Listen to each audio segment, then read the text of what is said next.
For Maria's foundation, hand in hand we stand, sharing blessings across the land. Nako! Dahil siya pala nakakasaulo, dagdagan ko premyo niya. Ay! So, ibig sabihin na dyan, 316 ay gayon na lamang ang pag-ibig. Ano ibig sabihin ng pag-ibig? Mga anak ko na. Love, di ba? Sa sobrang pagmamahal ng Diyos sa lahat, sa ating lahat, ang ginawa niya ay ipinadala niya yung kanyang kaisa-isang anak na si Jesus Christ. Sa sobrang love ni Lord tayong lahat, pinadala niya yung kanyang anak na si Jesus Christ. Para ano? Para Amen. Para iligtas ang mundo. Para kung sinong maniwala kay Jesus Christ ay magkaroon ng buhay na walang hanggan. Hanggang sa langit. Sino dito ang hindi sumusunod sa magulang pag inuutosan? CJ. Sino? Pag inuutosan, nagsiselfon, mamaya na. Ganyan. O kaya nagdadabog pa. Ginagawa pa, si cellphone ka eh. Ganyan. Sino? Kayo? Kayong lahat? Kayong lahat?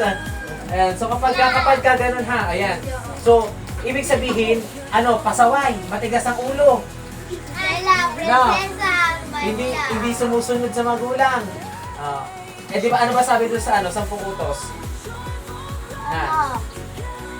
Pag yung tungkol sa magulang, ano sabi?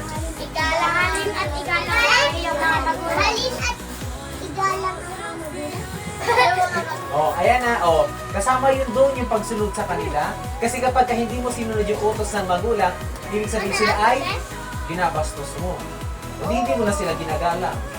Magkagano. Binabastos mo Pag di sumusunod sa utos ng magulang. Di ba ano sabi sa utos ng Diyos? Mahalin na? Igalang ang magulang. So pag hindi ka sumunod sa magulang mo ay binabastos mo sila. Lumabag ka na agad sa 10 utos ng Diyos. Diba? So kapag hindi mo pala ito nasunod, saan ang punta mo? Sabi niya mismo. Doon ang punta. No, Pogi, pag hindi sumunod sa magulang, saan mapupunta? Sa NPA no. Oh. NPA. Gusto niyo ba doon? No. Sa hell? Hindi, di ba? Ano gagawin para mapunta sa langit? Gumawa ng Ano pa? Gumawa ng babae. Susundin ang Gumawa magulang, sundin ang utos ng Diyos. Pero ito pa Pero bago mo sundin ang utos ng Diyos, kailangan mo muna, ano sabi sa John 3:16, kailangan mo na, kung sinong maniniwala kay Jesus Christ, ay bibigyan ni Lord ng buhay na walang hanggan sa langit. So yun ang ibig sabihin ng John 3:16